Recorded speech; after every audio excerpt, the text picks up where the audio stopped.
Merci de votre participation. Mon nom est Christian Brière. Je suis l'un des associés de ADN Transition Partner. Si vous n'avez jamais entendu parler de management de transition, pour aller vite, le management de transition, c'est de la conduite de projets de transformation. Et une des particularités d'ADN, c'est que les associés sont des cadres dirigeants qui ont tous fait le métier des missions pour lesquelles ils interviennent. Il y a un DAF pour les missions DAF, un DRH pour les missions DRH. La seule actualité d'ADN, c'est que on commence à être atteint par la limite d'âge, donc on a fait monter à bord de nouveaux associés, et il y en a notamment deux, Luc Marot et Gilles Condamine. Les anciens demeurent et restent à bord, Pascal Cesbron-Lavaux, Stéphane Rostand, Jacques Benamor, Michel Erard, tous ceux que vous connaissez sont encore là, mais on essaye progressivement de passer la main à une génération plus jeune. Alors le principe de ces rencontres, c'est des hommes et des femmes d'action qui réfléchissent. On avait eu Guylain Lécuyer, président de la SAFT, sur la géopolitique de la batterie. On a eu Franck Morel, qui était le conseiller social du précédent Premier ministre. Voilà. Maintenant, d'abord, merci à Didier Trudt d'avoir accepté d'être un homme d'action qui accepte de réfléchir avec nous. En un mot, il a 24 ans de Thomson, consumer, mais essentiellement à l'international. Il a été en Indonésie, il a été en Thaïlande, il a été à Singapour. Et puis, un peu à la surprise générale, mais il nous expliquera dans quelles sont les circonstances, il a été nommé président de l'imprimerie nationale en charge du projet de le transformer en IN Group. Et il va nous expliquer ce que c'est que cette transformation. Mais avant de lui donner la parole, on va regarder une petite vidéo de 2 ou 3 minutes qui explique ce que fait IN Group. Moi, je suis l'incarnation de l'État. Je sécurise votre territoire, vos frontières. Je vous donne une identité. Je lui permets de voyager. Je la protège dans le monde réel comme virtuel. Je sécurise vos données et avec l'e-administration, je vous facilite la vie. IN Group m'accompagne dans mes missions souveraines. Moi, je suis une citoyenne. J'ai mon identité. J'ai le droit d'exister, d'apprendre, de voyager, de grandir. Je vis au milieu d'un monde qui bouge, et je bouge avec lui, avec d'autres, comme lui ou lui, comme vous, comme nous tous. IN Group protège mon identité. Moi, je suis une entreprise. Je produis des biens, des services. J'engage mon nom dans chacune de mes productions. Je n'ai pas droit à l'erreur. Je dois pouvoir protéger mes données.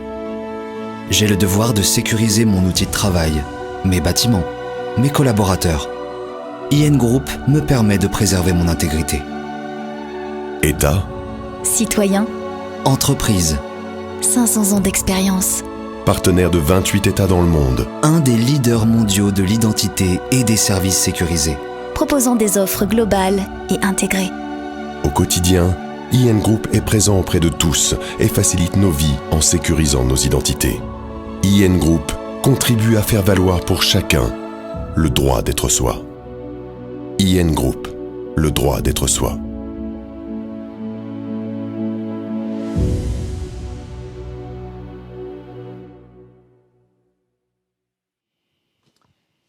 Parfait. Donc voilà, vous avez dans les grandes lignes ce que c'est que IN Group. Les premières questions, et on va laisser la parole à Didier Trudt. Pardonnez-moi, mais ce n'est pas un excès de familiarité. Je vais passer du vouvoiement au tutoiement, parce que nous sommes croisés avec Didier, à la fois au début des années 80 dans le groupe Thomson et au début des années 2000, toujours dans le groupe Thomson. Mais lui était resté fidèle et que moi, j'avais navigué un peu sous d'autres drapeaux. Qu'était l'imprimerie nationale quand on est venu te chercher en 2009 et qu'est-ce que c'est qu'aujourd'hui IN Group et qu'est-ce qui s'est passé entre 2009 et 2021? Bon, d'abord, merci pour ton invitation. C'est un plaisir de toute façon de raconter, pouvoir partager un peu cette histoire qui a un peu plus de 10 ans de transformation de ce site. Alors aujourd'hui, IN Group, ex-Imprimerie Nationale. Je reviendrai d'ailleurs sur le IN Group. On est un spécialiste mondial de l'identité et de solutions numériques sécurisées. Alors dans l'identité, c'est ton passeport, ta carte d'identité, permis de conduire. On fournit aussi bien les composants optiques ou électroniques qui rentrent à l'intérieur de ces documents, mais aussi les infrastructures qui permettent au gouvernement de délivrer ces titres. Et donc, pour l'État français, on réalise l'ensemble de ces titres. Pour les gouvernements étrangers, on vient les aider à mettre en place ces infrastructures pour qu'ils puissent eux-mêmes délivrer ces identités. Et puis dans les services numériques sécurisés, on développe des plateformes, on héberge et on supervise ces plateformes. C'est par exemple la plateforme qui délivre les vignettes critères, ce qui permet d'identifier le taux de pollution d'émissions de particules des véhicules. Donc on a là une plateforme qui, un peu comme sur Amazon, on vient commander sa vignette. Derrière, il faut vérifier quand même un certain nombre d'informations. Donc on est les seuls à pouvoir accéder à ces informations, les traiter et délivrer un titre qui soit sécurisé. Et là, notre actualité récente, c'est l'élément le petit bout de logiciel qui va permettre de lire le code, le D2Doc, le code que tu as quand tu t'es fait vacciner ou tester avec un PCR. Donc voilà ce qui est devenu la société aujourd'hui. On fait partie des leaders mondiaux. On a transformé cette société qui, il y a 10 ans, était, je pense, un très bon imprimeur. Mais c'est tout. On était sur notre marché. J'y reviendrai. Bon. Et donc, on existe depuis 1538. C'est notre particularité. L'imprimerie nationale, c'est un imprimeur. Au départ, c'est un imprimeur. Bon, on ne va pas faire toute l'histoire, mais en fait, c'était François Ier qui voulait imprimer ses livres en grec. Voilà. Et pendant un siècle, ça a évolué un peu autour de cette configuration-là. Et puis, c'est Richelieu qui a vraiment créé l'imprimerie. Et puis, l'imprimerie est passée imprimerie royale, imprimerie impériale, imprimerie nationale. On a même été privatisé au moment de la Révolution. Et puis, en 1993, l'État a décidé de nous constituer comme une société de droit privé. Donc, mon actionnaire aujourd'hui à 100%, ça reste l'État, à travers l'Agence des participations de l'État, donc une centaine d'entreprises comme la nôtre. Nous, on est détenus à 100%, mais on est structuré comme une entreprise de droit privé. Alors, 93, ça a presque été le début de la fin de la société, parce que privatiser, ça veut dire que la société pouvait plus, l'actionnaire pouvait plus à la fin de l'année juste compenser les pertes. Et donc, il y a eu d'énormes restructurations qui ont été faites. Et pourtant, la société avait la responsabilité de délivrer les titres d'identité. Et si tu te souviens, en 2006-2007, après les attentats de 2001, il y a cette volonté d'avoir des titres plus sécurisés, d'avoir des titres qui étaient devenus électroniques, avec de la biométrie. Et donc la responsabilité de l'imprimerie, c'était de sortir ces titres. Sauf qu'on est quand même très loin de l'impression d'un document qui avait un enjeu incroyable de transformation. Alors, on parlait du privé. Je pense que chez Thomson, on aurait une société comme l'Imprimerie nationale. On m'aurait peut-être dit, tu as 3 mois pour plier tout ça. En fait, là, on avait une vraie obligation. C'est quand même un document souverain pour les États de mettre en place les infrastructures pour être capable de délivrer ces titres. Et tu l'as rappelé, on est venu me chercher en 2009 avec ce formidable challenge de transformer la société pour pouvoir monter en compétences au niveau de l'électronique, au niveau de la biométrie, au niveau des services. Le projet était déjà celui-là. Alors, il n'était pas. Non, il n'y avait qu'un seul enjeu qui était vraiment la fourniture des titres. Enfin, ils avaient vraiment une inquiétude sur la capacité du site à délivrer le passeport. Je me souviens pendant ma sélection, j'avais été interviewé et dans mes interviews, passer sur LCI. Est-ce que les Français partiront en vacances cet été? Auront-ils leur passeport? Voilà. Et donc la personne qui m'interviewait dit alors vous êtes là pourquoi? Je dis je pense pour l'émission, pour ce qui se passe sur LCI. Voilà, c'était pour l'anecdote. Mais c'était ça la première émission. Mais je veux dire, on fait quand même plus de 3 millions de passeports par an. C'est un document officiel. Donc il y avait une vraie responsabilité à monter en puissance sur ces passeports. Et puis, tu l'as vu, les titres sont devenus sur des supports polycarbonate. C'est des formats carte de crédit. Et fabriquer un titre comme ça, c'est très, très technologique. C'est des techniques d'impression, c'est des techniques de lamination, et puis on personnalise ces titres, c'est-à-dire on reçoit toutes les données des Français et on vient personnaliser, graver à l'intérieur de la puce toutes les données qui sont des données d'identité ou des données biométriques. Et de fait, c'est difficile à imiter? Ah oui. En Oui. fait, comme toute solution, hein, la fraude se déplace. Donc aujourd'hui, on a des titres très très robustes. Donc la fraude va se déplacer en amont ou en aval. Et alors aujourd'hui, on n'est pas uniquement dans les titres électroniques ou biométriques. On est aussi à la recherche d'identité numérique. Donc d'aller chercher à travers un processus à te délivrer non seulement un titre sur un support physique, mais aussi sur un support dématérialisé. Et donc en 2009, moi, quand je suis arrivé, il y avait cet enjeu de organiser le site pour qu'il puisse fabriquer ses titres, introduire la nouvelle génération de titres d'identité. Mais on a commencé à créer finalement une stratégie autour de ça en se disant mais on a quand même une très belle solution pour la France. Ce sont des documents qui sont sécurisés, reconnus au niveau des pays européens. Finalement, repartons aussi à l'export. Allons proposer à d'autres gouvernements la capacité de faire eux-mêmes leurs titres. Alors quand tu as une entreprise qui dure depuis 500 ans, on était connus. En fait, je ne vais pas dire qu'on nous attendait, mais on était prêts à travailler avec nous. Il y avait un petit bout de légitimité. Il y avait un petit bout de légitimité. Ils ont vu arriver d'autres acteurs qui, eux, avaient une légitimité dans l'électronique, mais pas la légitimité qu'on pouvait avoir au niveau de ces titres. Donc, on commençait à travailler avec nous. Et on s'est progressivement renforcé. C'est-à-dire, on a fait à peu près, aujourd'hui, 4 acquisitions. On avait fait une première acquisition dont tout ce qui était composants électroniques, ce qui nous permettait de maîtriser finalement le type de puce qu'on voulait choisir, le type de logiciel qu'on voulait embarquer. Et c'est une société qui était un SMH d'un grand groupe dans lequel on a investi, on les a aidés à se développer, on les a aidés à se diversifier, et petit à petit on les a intégrés. Puis ensuite on a fait une deuxième acquisition qui était assez structurante, qui était une division de Thales. Et, Thales, la réputation d'être de très bons systémiers. Et en fait, c'était des très bons systémiers dans l'identité. Et ils ont gardé cette activité. Ils l'ont pas vraiment développée. Et quand on leur a proposé finalement de la racheter, on a pu en faire l'acquisition. Donc là, c'était du savoir-faire qu'on a ramené dans l'entreprise pour pouvoir installer des systèmes. Et puis on a fait 2 autres acquisitions. Une acquisition dans le domaine des composants. Parce que dans les composants, on doit protéger... dans les passeports, dans les cartes, on vient protéger par des composants optiques les pages qui sont imprimées. Et un des acteurs mondial, en fait, est un acteur français. Et donc, on a eu la possibilité de le racheter. Ce qui fait qu'aujourd'hui, un passeport sur 3 dans le monde, une carte sur 4 dans le monde, portent des composants qui sont maintenant fabriqués par nous, qui sont des composants optiques. Mais là, il y a un marché concurrentiel parce qu'à la limite, le Mexique peut s'adresser à quelqu'un d'autre. Bien sûr. En fait, alors que j'imagine que sur la carte d'identité ou le passeport français, l'État ne va pas s'adresser à quelqu'un d'autre qu'à une société qui contrôle à 100%. Pratiquement, on n'est pas à 2 tiers, mais maintenant on est à 60%. Allez, on va dire 1 pays sur 2 dans le monde a fait le choix de conserver des sociétés comme la nôtre pour pouvoir réaliser ces documents d'identité. Donc on n'est pas une exception. Chez lui. Donc quand on est en Europe, les Allemands, les Espagnols, les Portugais, les Polonais, nous, les Italiens, l'État a fait le choix de garder sa propre imprimerie pour faire les titres. Mais il y a un certain nombre d'États, soit ils n'avaient pas d'imprimerie, soit ils n'ont pas passé la barrière technologique, et donc ils se sont ouverts à d'autres imprimeries comme nous ou à d'autres acteurs mondiaux qui sont capables de fournir ce type de solution. Nous, on a surfé sur le fait que ces titres de nouvelle génération nous permettaient de revenir sur le terrain. Tu l'as dit, j'ai passé quand même quelques années à l'export.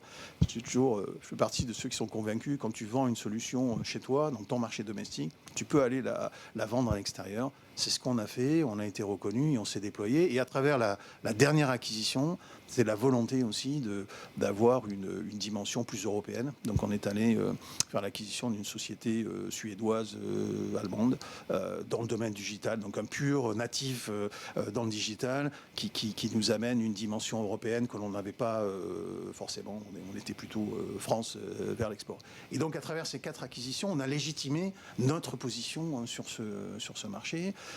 Et ça nous a aidé dans la transformation. Alors tu disais, on en était où en 2009 ? En 2009, on met mono partout, monoproduit, monoclient. Tout ce qu'on faisait était finalement dédié au ministère de l'Intérieur à travers un produit, à travers une administration, à travers un pays qui était la France. Et mon actionnaire m'a suivi au moment où on s'est dit, mais si on veut légitimer ce que l'on fait, si on veut se confronter au niveau économique, au niveau performance de nos produits, allons nous confronter sur l'export. Et on aura le juge de paix, finalement, est-ce qu'on est compétitif ou pas, est-ce qu'on amène les niveaux de sécurité qui sont attendus. Et donc, ils nous ont suivis dans cette stratégie. À l'heure actuelle, on a 60% de notre chiffre d'affaires qui est fait à l'export.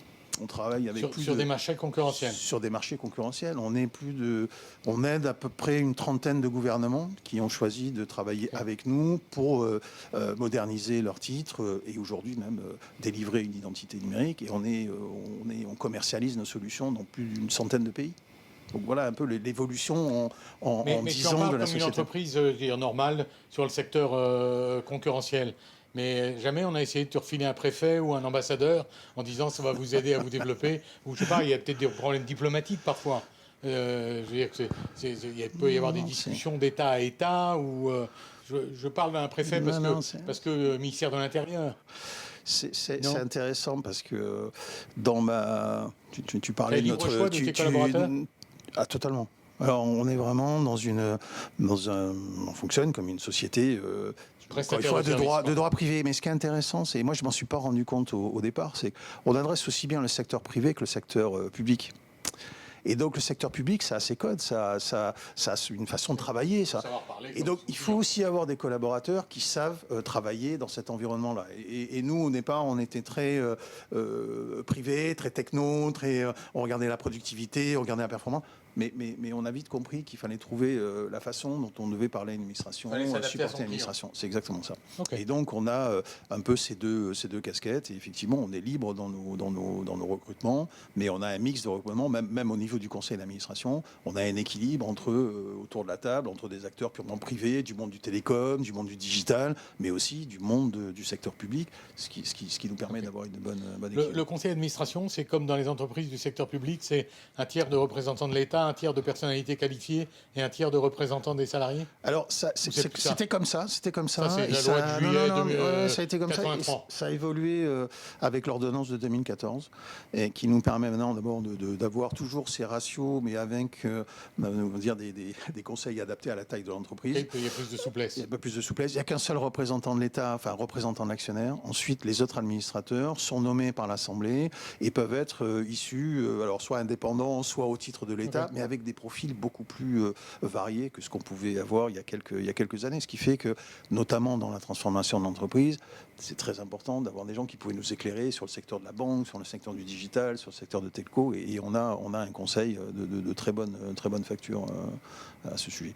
Donc voilà un peu la transformation. Alors, l'état dans lequel était la société, malheureusement, c'était une société qui était partie vers le monde concurrentiel, dans le monde de l'imprimerie, qui tout d'un coup s'est fait rattraper par la réalité, c'est qu'il ne pouvait pas boucler les comptes à la fin du mois, donc une énorme restructuration.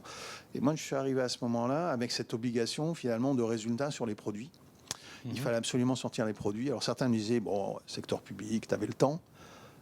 Non, les produits, il faut les sortir en temps et en heure. Et en plus, c'est des produits qui sont bien souvent maintenant sur des directives ou des règlements européens. Donc, il faut les sortir à la même date pour tout le monde. Ça démarre généralement du jour au lendemain. Donc, il y a quand même une dimension industrielle qui est non négligeable. Et donc, il a fallu amener des nouveaux métiers.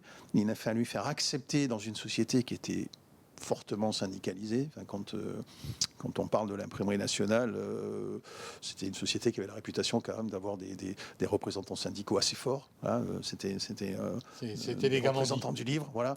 Moi, je me souviens dans mon ancien bureau. C'est des syndicats du livre en plus. Ouais, dans mon ancien bureau, il y avait des traces sur la porte qui me rappelaient que attention. Mais finalement, moi, j'ai trouvé une société où les gens avaient envie d'abord très attachés à leur métier. Moi, tu as connu Thomson. Moi, quand on m'a présenté l'imprimerie nationale, j'avais les yeux qui brillaient parce qu'en fait, on me parlait de nouveaux produits. Bon, écoute, qui veut refuser de faire de nouveaux produits? Et quand j'entendais nouveaux produits, on disait, on va monter en technologie, on va monter en service. Tous les ingrédients pour reconstruire une boîte. On me parlait de révolution technologique. Alors, on avait vécu celle de l'analogique au digital dans le consumer. J'avais continué chez Thomson. On avait vécu les premières arrivées des streamings dans les studios. Finalement, tout ça passe par l'acceptation des hommes à vouloir changer leur métier, à changer leur organisation, à accepter de nouvelles compétences. Et je m'étais dit, j'avais participé aux 2 premiers challenges, pourquoi pas passer de l'imprimerie au monde de la dématérialisation. On sait que ça ne se passe jamais du jour au lendemain. On sait qu'il faut accompagner des clients dans le temps ou des partenaires dans le temps. Et donc, si on arrive à trouver ce positionnement-là et d'être celui qui accompagne, celui qui va amener les nouvelles solutions, on a des opportunités. Et c'est vraiment le chemin qu'on a choisi dans la transformation de la société. Alors, ça supposait un langage de vérité. Ça supposait de retourner toutes les pierres. Quand on a des grosses rotatives d'imprimerie, c'est un peu comme les cheminots. S'ils n'ont pas envie de faire tourner la machine, ils ne la font pas tourner. Si la machine elle doit tourner à 100 mètres minutes et qu'elle faut tourner à 50, c'est pas parce que tu vas taper du poing sur la table que ça va tourner. Donc il faut à un moment trouver le dialogue, le sens, pourquoi on va le faire. Et à l'époque, moi j'aurais dit, mais si on n'est même pas capable de faire tourner ces machines, qu'est-ce que vous voulez qu'on nous donne de désinvestissement pour faire tourner de nouvelles solutions et chacun a joué le jeu, de démontrer qu'on était capable de nous faire confiance pour avoir des investissements et changer nos investissements, et d'accepter de nouvelles compétences. Un des premiers deals que j'ai fait, c'est de dire, on va pas forcer le départ, on va pas arrêter nos activités d'impression. On va accompagner la décroissance. Voilà. Je suis pas arrivé en disant, regardez, il travaille 32 heures, on va remonter à 35 heures. J'ai pas du tout pris ça. Déjà, on travaille 32 heures, essayons de travailler bien 32 heures. C'est déjà pas mal. On avait des dimensions de toute la problématique des congés. Posons les congés correctement. On a quand même une usine en France qui s'arrête jamais. C'est-à-dire, elle travaille 365 jours de l'année. Donc ça suppose... Mais 24 heures sur 24 24 heures sur 24. Donc ça suppose quand même un dispositif, une organisation industrielle. Et déjà, si on fait tourner ça bien... Quelques accords sociaux. Quelques accords sociaux. Et tout ça a été, finalement, les accords étaient là. Il suffisait déjà de les mettre en œuvre. Tu vois, avant d'aller renégocier les accords, déjà faisons fonctionner les accords qui avaient été signés. Et ça a permis de redonner de la confiance. Ça, vous l'avez fait avec les mêmes collaborateurs, les mêmes salariés, ou vous avez fait des programmes de pré-retraite, ce qui fait que la moitié des anciens salariés sont partis en vacances Il y avait eu beaucoup de restructuring avant. Donc moi, quand je suis arrivé, il y avait encore réduction d'effectifs, fermeture d'imprimerie, fermeture des établissements entiers, de toutes les activités commerciales privées. Et il y avait encore un plan de sauvegarde, mais je crois qu'il y en avait 2, avec une centaine d'emplois, une centaine de personnes dedans. En 2009, qui attendaient d'être requalifiés. Et c'est là où on s'est dit, bon, on ne va pas accélérer. D'abord, il n'y avait plus beaucoup de mesures de départ, mais on va accepter, chaque fois qu'il y a quelqu'un qui s'en va, de ne pas le remplacer dans les métiers qui vont disparaître, mais de les remplacer par les nouveaux métiers. Okay. Et chacun a joué le jeu. Alors, c'est facile à dire, mais quand on est imprimeur et qu'on voit arriver un électronicien, un informaticien, un spécialiste de la crypto, c'est des mondes quand même qui sont différents. Quand on remet dans un même site des profils aussi différents, chacun doit aussi apprendre la contribution de l'un et des autres, de la discipline qu'on peut avoir dans un outil de production et en même temps l'agilité qu'on souhaite tous avoir au niveau engineering. Voilà. Et comment on fait pour attirer des ingénieurs et des techniciens qui disent, mais pourquoi voulez-vous que je vienne dans cette... je ne sais pas comment l'appeler, dans cette entreprise d'État Le projet. Le projet. Le projet de se dire... on peut mobiliser un ingénieur ou un technicien là-dessus. Quand on a en 2018, en fait, on s'était tellement transformé que c'est compliqué parce que quand tu te présentes à Imprimerie Nationale, la première image qui vient, c'est pas un leader mondial de l'identité. Bon, donc et d'ailleurs au début, je passais mon temps à expliquer ce qu'on faisait pas. Puis j'ai arrêté. Je me suis dit, je vais déjà expliquer ce qu'on fait. Et puis s'il y en a qui pensent encore qu'on fait des produits qu'on n'a jamais fait d'ailleurs dans notre vie, tant pis. Mais au moins qu'ils comprennent ce que l'on fait aujourd'hui. En fait, vous n'avez jamais imprimé le journal officiel. Jamais. Jamais. Et quand on fait les statistiques, d'ailleurs, 8 personnes sur 10 pensent qu'on a fait des billets. Okay. Les 2 autres pensent qu'on a fait le journal officiel. Et donc on dit non, non tout et non. Est faux. Là, tout le monde nous regarde en disant, mais vous faites quoi? Mais quand on dit, vous devez avoir quand même plus de produits de l'Imprimerie Nationale avec vous que de t-shirts d'une grande marque sportive, tu vois, parce que votre diplôme, votre premier diplôme, votre bac, votre permis, tout ça a été fait par nous dans un monde physique. Okay. Et demain, dans un monde digital, puisque finalement, ces solutions vont être demain digitalisées, il y a une forme de, tiens, c'est pas idiot, c'est pas quelqu'un qui vient me prendre mes données ou m'expliquer que tout ça sera fait gratuitement en exploitant une partie de mes données d'identité. Il y a une forme de confiance, on est là depuis quand même un certain temps, et on voit bien que cette image de tiers de confiance, de pérennité, elle marche aussi bien pour nos clients gouvernement qu'elle marche à l'intérieur de l'entreprise, et puis pour nos citoyens. En fait, quand tu es dans le monde physique, alors nous on est dans le B2G, donc on définit des plateformes pour les gouvernements. G Government. G Government. Bon. Et donc, on vient définir avec eux les plateformes pour pouvoir délivrer ces titres. Mais finalement, qui va chercher le titre? citoyen. Un citoyen qui peut être un usager, un salarié, qui aujourd'hui, avec son téléphone, a des services sans se poser de questions. De temps en temps, il s'aperçoit qu'il faudrait mieux qu'il soit mieux sécurisé parce qu'il s'est fait prendre toutes ces données. Et nous, on arrive en se disant, sur ces données-là, vous nous les confiez. On vient produire un document d'identité pour vous, toutes les données sont détruites, on les exploite pas, on vous garantit quelque part, dans le processus régalien. Vous avez le choix, vous pouvez le prendre dans toutes les grandes sociétés de ce monde qui vous fournissent des identités, vous pouvez aussi les prendre auprès de votre société d'État qui fournit ces données. Et tu vois, quand on a fait cette transformation, ou à travers IN Group, c'était l'opportunité finalement de dire on s'est transformé. Ah bon, le changement de nom date de quand? C'est tout récent? On l'a fait en 2018. Parce qu'on avait déjà fait 2 acquisitions et on s'apercevait que le message passait pas. Donc on s'est dit, il faut qu'à travers, finalement, il y a un groupe, on se donne l'opportunité de réexpliquer finalement ce qu'on est devenu. Et ça nous a aidé ensuite dans les autres acquisitions. On a gardé les marques des sociétés qu'on a achetées, mais qui sont plutôt des signatures de produits. Nexus, c'est une très belle marque digitale. Suris, c'est une très belle marque dans l'hologramme et l'optique. Elle a une reconnaissance sur le marché comme une marque d'experts. Et nous, IN Group, finalement, on a maintenant une première reconnaissance sur notre dimension international, sur le côté pérennité, sur le côté mondial, et puis la taille de notre société qui est devenue une belle ETI. Tu vois, on cherche toujours... Les chiffres, on a les chiffres en tête? On a, oui. C'est quel chiffre d'affaires et quel... On vise là, on cible à peu près les 500 millions d'euros de chiffre d'affaires. On est 1700 personnes. 1700 personnes. Sur les 1700, on a maintenant 4 sites. Sur les 1700, il y a 1400 personnes qui sont en France, 300 qui sont en Allemagne, en Suède, mais aussi on a un site aux US, on a des équipes proches de nos clients en Afrique ou en Asie. Donc on commence à avoir une dimension mondiale. Et en chiffre d'affaires, ce que je disais tout à l'heure, c'est qu'on a en fait plus de 65% de notre chiffre d'affaires qui est vraiment dans le concurrentiel. Et le reste qui est... C'est pas une question piège, mais sur les 1700, il y en a combien qui étaient là en 2009? C'est 10%, 20%, 30%? 400, en 2009, il y avait 450 personnes. C'est pas les mêmes. On a bien dû en garder peut-être 350, mais c'est l'âme de la société. Tu vois, c'est ça qui est hyper intéressant, c'est que l'imprimerie nationale, c'est bien sûr, c'est un savoir-faire, mais c'est aussi une âme. C'est comment dire, un attachement à la société, un attachement à ce qui est fait, au fait qu'on ne fait pas des produits de commodité, on fait des produits qui vont aller sur les citoyens. Tu vois, il y a un côté mobilisation qui est très très fort. Moi, je leur dis, surtout, il ne faut pas perdre la mobilisation. Hein, si on doit travailler le week-end, on travaille le week-end. Et ça serait bien de travailler comme ça tous les jours. Mais les gens, ils sont très fiers d'appartenir à IN Group. Très très fiers. Ils en parlent chez eux. Ils sont très fiers d'appartenir à IN Group. Tu vois, la transformation, c'est eux. C'est ça qu'il faut comprendre, c'est la transformation. Moi, quand j'ai fait IN Group, quand on a fait la marque IN Group, donc forcément, on a communiqué en interne. Et ce qui m'a le plus touché, c'est qu'on fait le film, tu vois, le film qu'on a présenté là, avec à la fin le IN Group. Et là, on s'adresse à nos employés. Et il y avait d'anciens employés à qui on a fermé nos machines d'impression. Les gars regardent le film et ils disent, c'est nous. C'est nous parce que la société, elle a été transformée par nous. Et puis, la jeune génération, alors là, on avait nos geeks qui étaient dans les digitales et qui disaient, c'est nous. Pourquoi ? Parce que le sens qu'on a donné derrière les solutions, pourquoi on les fait avec cette protection de la donnée, le fait qu'on peut nous faire confiance dans cette dimension-là. Ah oui, ça veut dire qu'on ne le fait pas, on fait avec une forme d'éthique, une éthique qui nous engage un peu plus. Peut-être une question sur le rythme de la transformation.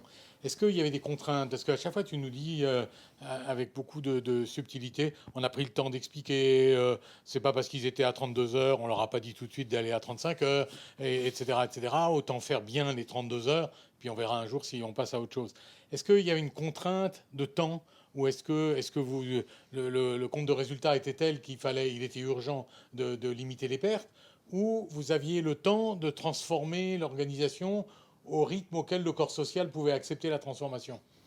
Alors, un peu des deux, quoi. Il y avait une pression qu'on n'a pas pu enlever, qui était l'introduction des nouveaux titres. Parce que le passeport biométrique, il devait sortir en décembre 2009, parce que le nouveau titre de séjour devait sortir en juin 2011. Et donc, il fallait qu'on soit prêt pour sortir ces titres-là. Après, il y avait une pression, parce que la société perdait de l'argent Moi, je suis arrivé, elle perdait de l'argent depuis 10 ans. Moi, quand je suis arrivé, alors mon prédécesseur avait fait un travail de restructuration, mais elle n'était pas encore à l'équilibre.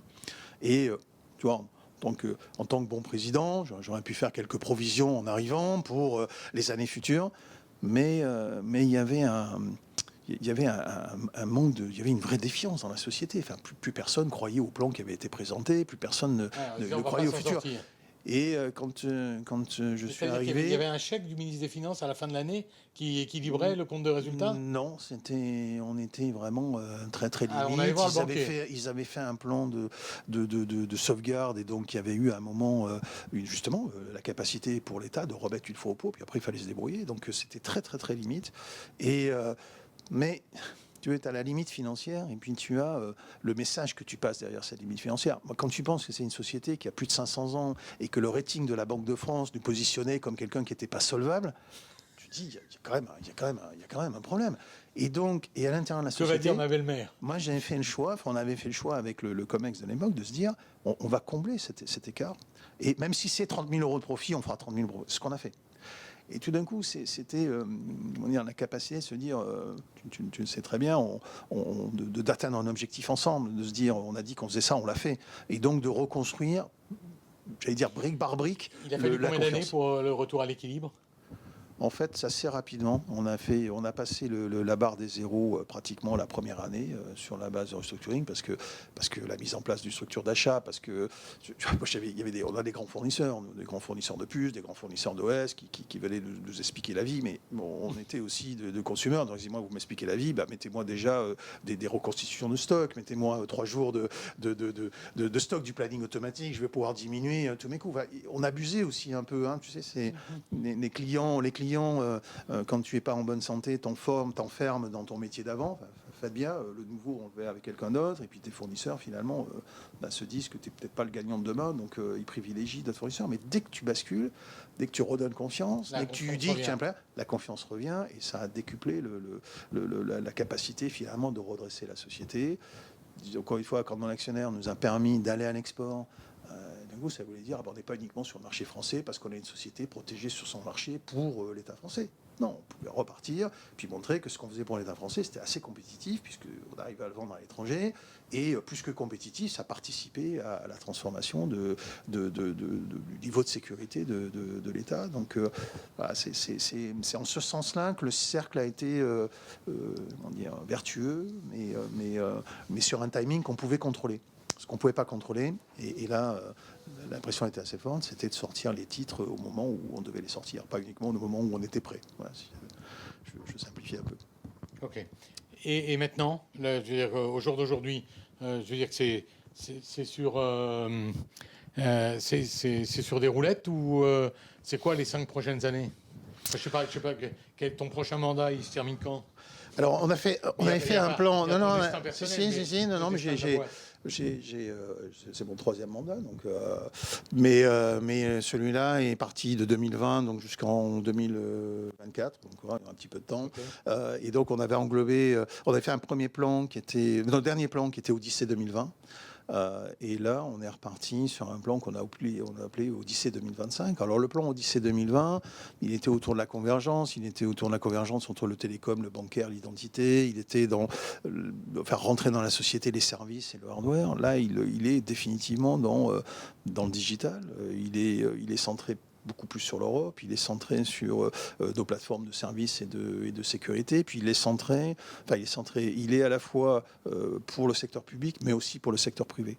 Parce que dans le secteur privé, nos entreprises, nous on a de très grands clients, que ce soit Airbus, Siemens, BASF, qui sont des clients qui ont réalisé, notamment pendant le Covid, qu'il valait mieux contrôler les entrées physiques et logiques de leur site, de savoir quels étaient leurs employés, qui se connectaient à quel système. Et nous, on a des solutions qui répondent assez bien à ça. Donc, le Covid a pu être un accélérateur des besoins? Oui, on a eu 2 effets. On a eu un effet qui était négatif, c'est que arrêt des voyages dans le monde, que ce soit voyage touristique ou professionnel, Ça a baissé toutes les volumétries de titres, alors des titres, mais aussi des composants qui rentrent dans les titres. Par contre, on a des composants électroniques qui vont dans des cartes bancaires. Alors là, le paiement sans contact, ça a explosé.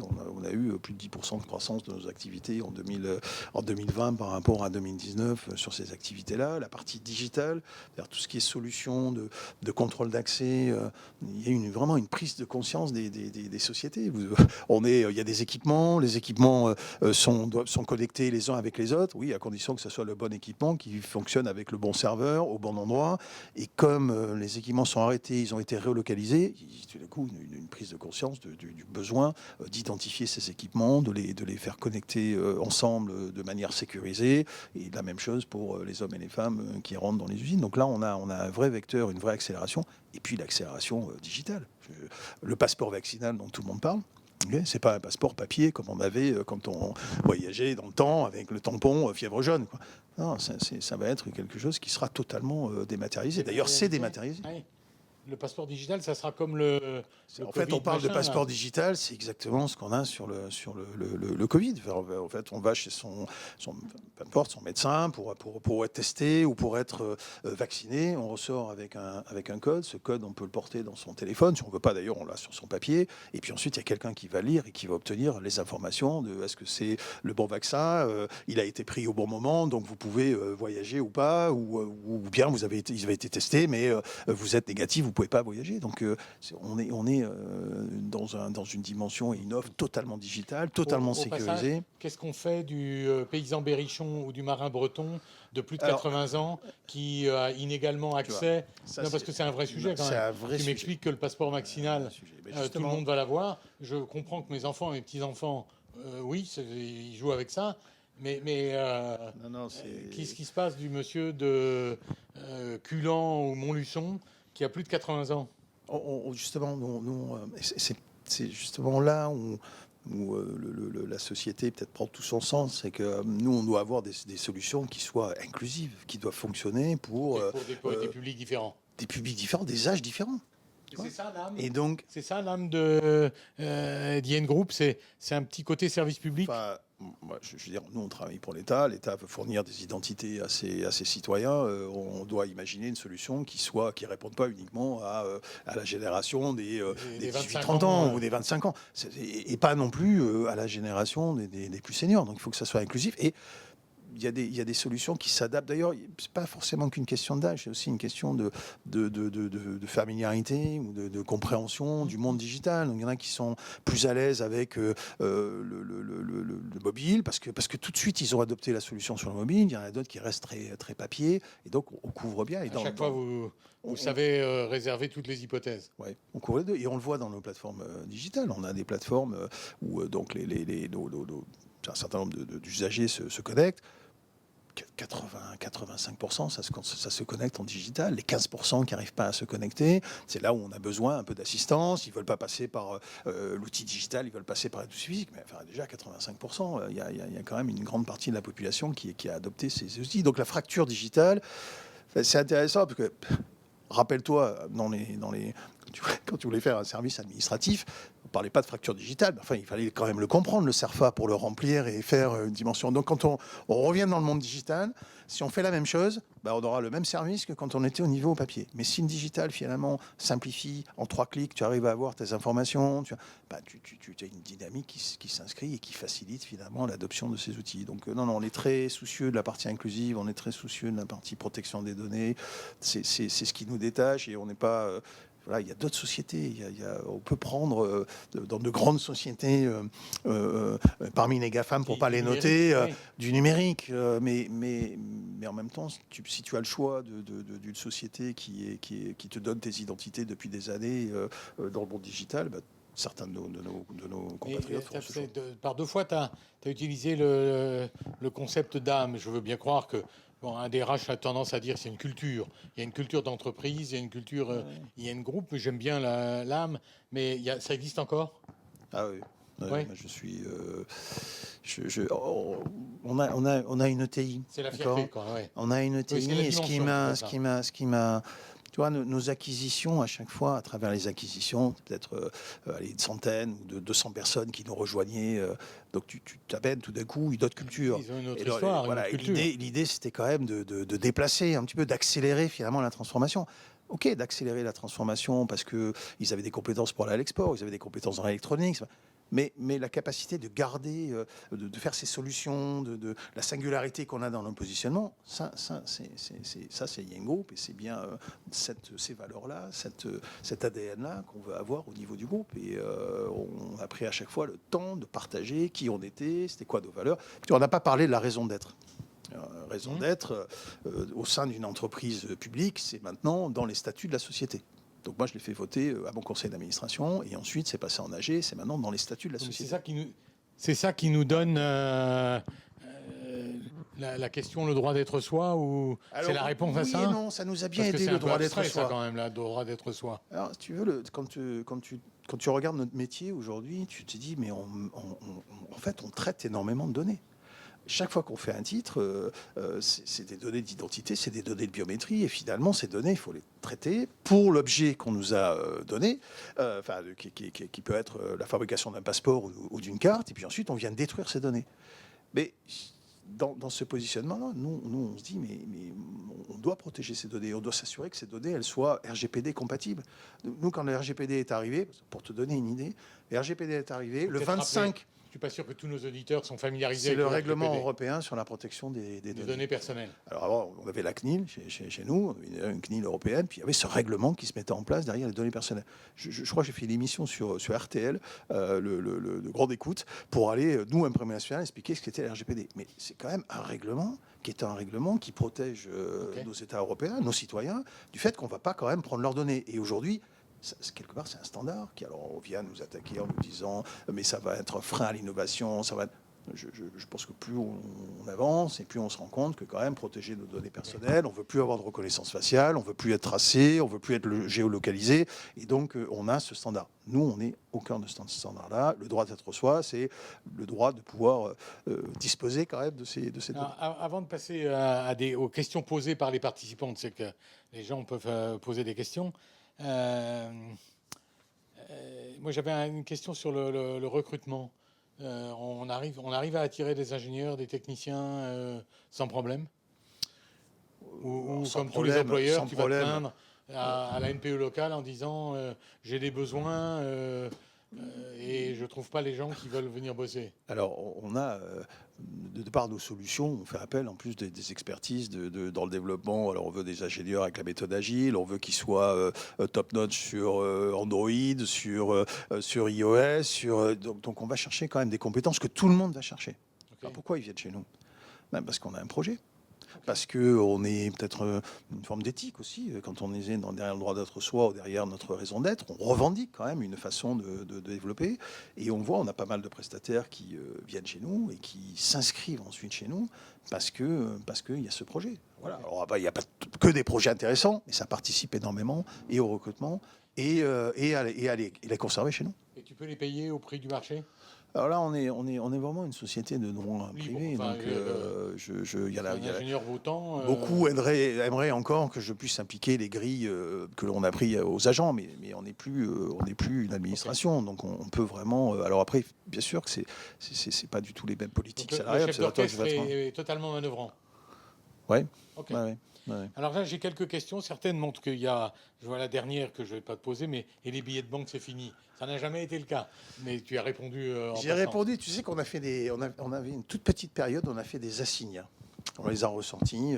Oui, c'est ça, mais bon, alors ça devait être risqué pour mon prédécesseur, mais voilà, c'est juste. Non, et maintenant on revient. Alors parce qu'on a des composants optiques et dans les billets de banque, nos composants peuvent s'appliquer.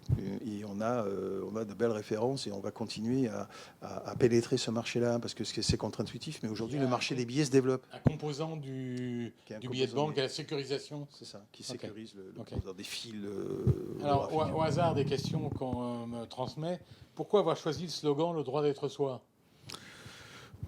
Parce que le slogan, il est non, mais il est venu justement sur le fait que on réalise des solutions. Mais qui est soi ? C'est le client, c'est l'entreprise, c'est le salarié, C'est une très bonne. c'est le citoyen. En fait, on s'est aperçu quand on a fait le droit d'être soi, qui pouvait être un peu clivant, que chacun l'appliquait, nos employés, le droit d'être soi. Ça veut dire quoi au sein de l'entreprise? Le droit d'être soi. Alors le télétravail, ça a donné un certain nombre d'explications. Le droit d'être soi C'est polysémique, en tant le que droit citoyen, d'être soi. usager. Non, mais Et vous êtes content avec ça? oui, ça a été assez. Et c'est une forme de protection, le droit fédérateur. d'être soi, non? C'est une forme de protection De ton identité. de mon identité, c'est une forme de protection de nos identités en tant que citoyens ou usagers. Quand on y réfléchit, on n'y réfléchit pas tout le temps. Mais quand tu vois des grandes sociétés qui disent « Oups, quelqu'un qui a accédé à mes données, 1 million de mails sont partis. Oups, les codes bancaires sont partis. Oups. » Bah non, pas oups. À un moment, ces données, on veut les conserver. Et nous, on s'est mis dans cette position. Explication recevable, Monsieur le Président. Merci. Comment l'État actionnaire est-il impliqué et à quel point est-il engagé dans la stratégie d'IN Group? Très. Il faut virer le président quand on veut changer de stratégie? Très engagé.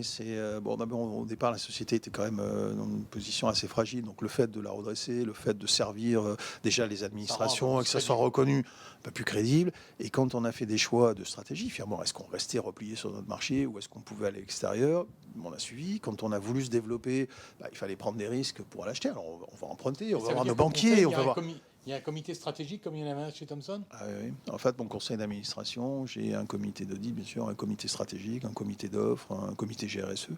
Et à travers ces comités sont étudiés ces projets-là. Et mon actionnaire joue son rôle d'actionnaire. C'est-à-dire qu'à un moment, il y a aussi, pour aller chercher certains projets, on ne peut pas que les financer uniquement en empruntant. Il a son rôle d'actionnaire dans le capital de la société. Donc, non, Et on vote des dividendes dans une entreprise comme ça? Ouais. C'est-à-dire que l'État actionnaire reçoit des dividendes de la société? Oui, j'étais très content. Le premier jour, on a payé des dividendes à notre actionnaire. D'ailleurs, tu vois, on parlait d'actionnaires. La première fois où on a été profitable, j'avais demandé à mon actionnaire, avant de leur verser des dividendes, de verser une prime à l'ensemble de mes employés, ce qu'ils avaient fait. Ce qui a permis aussi l'année suivante de se dire, bon, maintenant, il faut aussi qu'on rétribue notre actionnaire, il est quand même derrière nous. Et donc, depuis, on a cette politique de dividendes. Pour quand est prévue la carte nationale d'identité sur le format carte de crédit?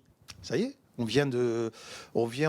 l'a introduite le 16 mars. Matin à la mairie de Saint-Malo. Alors justement, c'est une bonne question, j'en profite. Donc c'est le 16 mars, mais dans un déploiement progressif, c'est-à-dire que l'État avait décidé de démarrer département par département, région par région. Et je crois que là, en début de semaine, on a démarré l'Île-de-France, donc on peut aller en Île-de-France chercher la carte. Au 15 juin, tous les États, tous les départements auront été convertis. Donc, on pourra aller partout en France et dans les territoires d'outre-mer chercher sa nouvelle carte d'identité, qui est un titre de voyage. C'est-à-dire que non seulement c'est une carte d'identité, mais elle a été faite sur un règlement européen. Et donc, avec cette carte d'identité, on va pouvoir voyager comme on voyage avec son passeport dans l'espace européen. Mais ça ne fera pas billet SNCF quand même. Non, mais non. D'accord. Quels enjeux logistiques, stockage, transport, gestion des flux ont été rencontrés suite à la transformation d'IN Group? C'est encore un ingénieur. Y a-t-il un enjeu de productivité et d'automatisation? Il y avait de vrais enjeux. Il y a un vrai. Alors, il y avait et qui reste d'ailleurs, on a un enjeu de logistique, parce qu'en fait, on a des métiers qui sont un peu différents. On a dans l'électronique, notamment, on vient faire du sourcing de semi-conducteurs. Si vous suivez un peu l'actualité, dans les semi-conducteurs, c'est compliqué aujourd'hui. Donc là, on a des vrais enjeux mondiaux de supply chain. Et tu as eu des problèmes aux fournisseurs? Des défaillances, je pense que là, sortie du Covid, d'ailleurs, on voit bien dans les reprises non maîtrisées, tout d'un coup, il n'y a plus de colle, il n'y a plus de carton. Donc, il faut quand même bien identifier ce qui était un fournisseur, finalement, peut-être, qui posait aucun problème. Là, on est très vigilant d'avoir des deuxièmes sources. Et puis, les semi-conducteurs, c'est la crise mondiale que l'on a sur nos activités. Donc, on a un vrai, la logistique sur nos produits. Et reste un enjeu de supply chain qu'on doit adresser au niveau du groupe. Par contre, l'outil de production, là, on l'a vraiment modernisé. On avait fait un plan qu'on avait appelé à l'époque sur notre site de Douai 2.0, ce qui permettait de revoir tous nos flux matières, nos flux sécurité, nos flux personnels. En France, on a 4 maintenant. 4 ? C'est quoi? C'est 400 salariés ou 300? Le plus gros, il est dans le nord, il a 600 personnes. Les autres ont 200 personnes. Voilà. On a 2 sites, on a vraiment 2 sites de composants, un site de services et de produits, et puis un site d'engineering. Ok. Avez-vous des réflexions en termes de diversification autres que les acquisitions d'SPS, l'activité identitaire de Thales, Suris ou encore Nexus? T'en as d'autres qui peuvent être avoués, parce que tu as peut-être des projets inavouables, qui doivent être encore un peu discrets. Toujours dans la même démarche on reste vraiment centré sur l'identité. L'identité, elle évolue maintenant vers le digital. Donc dans le digital, il faut pouvoir avoir des composants, cette fois-ci logiques, pour pouvoir continuer à assurer la sécurité. On est multi-canaux, donc il faut pouvoir adresser des flux. Et donc on regarde sur le marché, finalement, des sociétés avec lesquelles on travaille ou qui, demain, pourraient nous conforter, soit en termes de technologie, soit en termes de compétences dans la société. Il n'est pas exclu qu'il y ait d'autres acquisitions? Non. Non. J'en sais rien, moi. Non. C'est pas une fin en soi. À chaque fois, les acquisitions ont permis de nous renforcer, on va dire, nous développer. Donc ça reste, dans notre projet Odyssée 2025. Comment se passe la cohabitation entre les salariés de droit public et les salariés de droit privé? Il y a encore des salariés à statut? Alors, existe oui. encore, Alors, création de la société 1993, donc presque 30 ans. Donc au moment où la société a vraiment été créée, tous les statuts ont été injectés dans la société. Donc les fonctionnaires techniques, les ouvriers sous décret. Quand tu dis injectés, ils ont gardé leur statut? Ils ont gardé leur statut. Okay. Un peu comme à France Télécom, voilà. Quoi. Exactement comme France Télécom. Ce qui, pour un DRH, est quand même une gestion sympathique, parce qu'il a ses conventions collectives. Sauf que ça disparaît petit à petit. Mais dans le temps, donc aujourd'hui, tu vois, sur le périmètre historique, on doit peut-être en avoir encore, ça représente 10%. Voilà, donc c'est plus... mais on les a aussi gérés, je vais dire... comme les autres, il y avait un projet d'entreprise, il y avait des objectifs qui étaient donnés à l'entreprise. On a évité de trop les gérer comme deux populations séparées. Et puis, comme les droits privés, comme les ouvriers de droit privé, pas courrier d'ailleurs, tous les employés de droit privé sont devenus majoritaires. Ok. Mais c'est encore des salariés au sens où, si le point de la fonction publique augmente de 2 fois 0,6, comme c'était il y a quelques années, du temps de Manuel Valls, je crois, toi, tu dois augmenter de 2 fois 0,6. Ah oui, ça fait curieux quand même. Ok. Et ça cohabite bien, surtout quand ils représentent 10%. On n'en a pas fait un problème. Ok. On n'a pas fait un problème. Il y a ça aussi. Où sont les combats, quoi. Il faut choisir ces combats. C'était...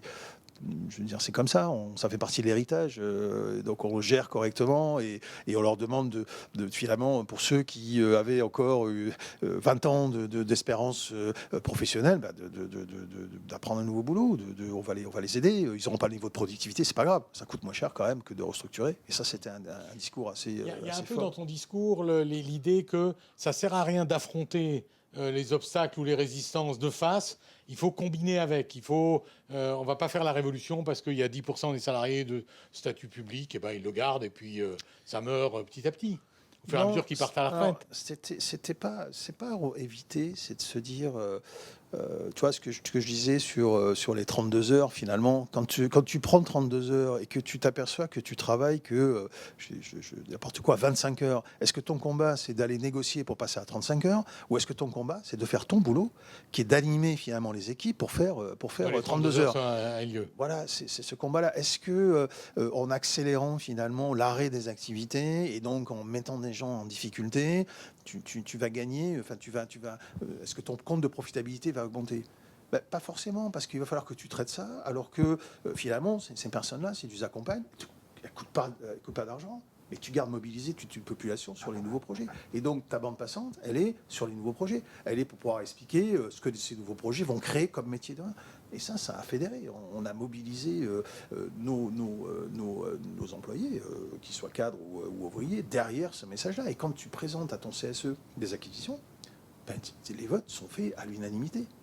Et quand tu vas dire, je vais acheter une société demain, elle n'est pas en France, elle est en Suède ou elle est en Allemagne, et elle va contribuer au digital, et elle va venir travailler avec vous, vous savez quoi?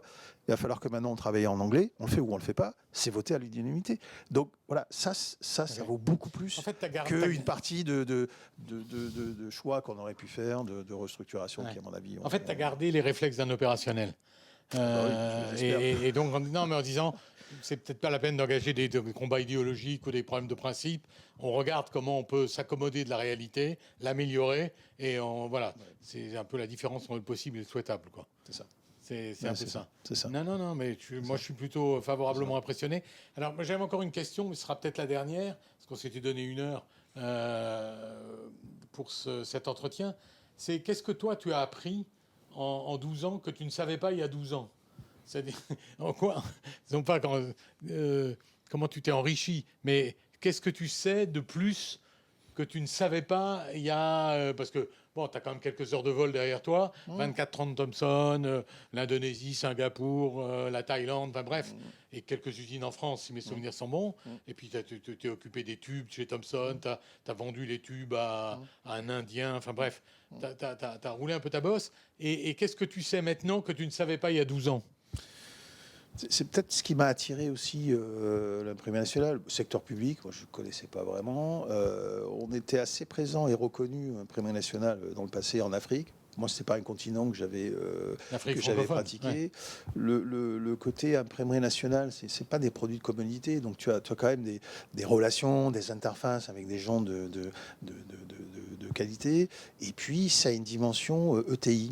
Et ouais, moi je pense que j'ai appris tout ça dans ces 10 ans. C'est-à-dire, quand tu es dans une ETI, quand tu as des problèmes, tu te retournes pas en disant appelez-moi le consultant qui va bien pour étudier. Tu vois, tu donnes pas tous tes problèmes à tes collaborateurs en disant allez, amenez-moi la question demain matin. Tu me dis si je mobilise ce problème-là, bah, ils pourront pas s'attaquer au problème suivant. Donc tu es obligé de faire des choix, avec tes équipes, de ce que tu veux faire, ce que tu veux pas faire. Et dans une ETI, c'est formidable. Parce que quand tu as fait un choix, alors si tu t'es trompé, tant pis pour toi, mais si tu as fait le bon choix, tu mobilises quand même les gens autour de toi. Et nous, on est bien souvent surpris d'être devant des grands groupes où on a fait les mêmes choix qu'eux, oui, sauf qu'on a avancé 2 fois plus vite qu'eux. Je critique pas, je viens d'un grand groupe, tu sais comment ça fonctionne. Ça. Ouais, Et ça, 70 000 personnes, ça se manage pas de la même manière. Le plaisir de gérer une ETI, de pouvoir mettre en place tes valeurs, des valeurs que tu partages. Les valeurs, t'en as pas affiché là au niveau du bureau, mais c'est des valeurs qui sont appliquées au quotidien. Tu peux... Voilà, je pense que je voulais faire ça. Et à travers ce projet-là, j'ai eu l'opportunité de vraiment dimensionner une équipe qui est à la fois dans le monde de la techno, qui revendique ses valeurs sur son pays, qui a encore une fois l'agilité d'une ETI. Voilà, tout ça, on l'avait pas pratiqué comme ça. Quand tu es patron d'une grande division, ce que j'avais chez Thomson, au bout d'un moment, tu vois les 10 cadres qui te rapportent, puis tu fais des discours pour les 15 000 personnes qui te rapportent. Là, je dis pas que je connais pratiquement tout le monde par leur nom, mais presque. Il n'y a rien de paternaliste derrière ça. Il y a juste la façon dont tu choisis, tu embarques tes collaborateurs. Voilà, ça, c'est ce que je voulais finalement aussi tester à travers ce challenge-là. Et ouais, ça fait grandir. Ça fait grandir. Merci. Qu'est-ce que tu vas faire en 2025? T'en sais peut-être rien. Si, Si, tu vas venir faire du management de transition? Alors, non, mais comme associé, pas pour le faire toi-même d'émission. C'est ça. Non, mais tu sais, tu as vu, le monde bouge très très vite. Donc je fais très attention à quand on dit tu racontes ton expérience du passé, le passé qu'on a connu en Chine ou en Indonésie, c'est pas le passé d'aujourd'hui. Donc se dire comment on arrive à aller transmettre le fait qu'on doit toujours s'adapter. S'il y a une caractéristique de cette entreprise, de cette organisation, c'est la capacité de s'adapter. Et aujourd'hui, le monde d'aujourd'hui, il faut quand même s'adapter et de vivre avec une forme de... Quoi, ça pourrait te pousser vers l'enseignement? Ça rien. Du management. Ouais, non. Pourquoi pas, tu vois, de donner un peu de sérénité là où tout autour de toi est anxiogène. Ouais. Bon. C'est un beau programme. Ouais. Didier, merci. De rien. Merci à vous de nous avoir écoutés. On vous a dit que les précédentes interventions, c'était Guylain Lécuyer de Saft, c'était Franck Morel, conseiller social du Premier ministre, Didier Trut qui a répondu parfaitement au cahier des charges de l'homme d'action qui réfléchit. Et je peux vous donner rendez-vous dès maintenant, au mois de septembre, le 22 septembre, et on fera une soirée, on reprendra nos habitudes à l'Institut Goethe à Paris, mais on le fera aussi en distanciel. C'est-à-dire qu'il y aura à la fois la salle d'amphithéâtre de l'Institut Goethe, où on fait depuis plusieurs années toutes nos réunions quand on en aura le droit, et là ils ont l'air de dire qu'on aurait le droit, le 22 septembre. Et la personne qu'on va interviewer s'appelle Béatrice Fouché, que vous et moi ne connaissons pas, bien sûr. Mais cette fille, c'est un cadre dirigeant de l'industrie automobile. Elle a été patronne du projet Zoé chez Renault. Et j'ai un peu l'impression qu'elle a suivi son patron chez Peugeot. Et la voilà directrice générale de la marque DS. Et donc, elle a une belle expérience, ingénieure de formation. Et je vous donne rendez-vous. Vous vous adressez à votre interlocuteur ADN Transition Partner habituel. Et notre prochaine réunion aura lieu le 22 septembre à l'Institut Goethe à Paris. Didier, merci beaucoup. Merci. Merci.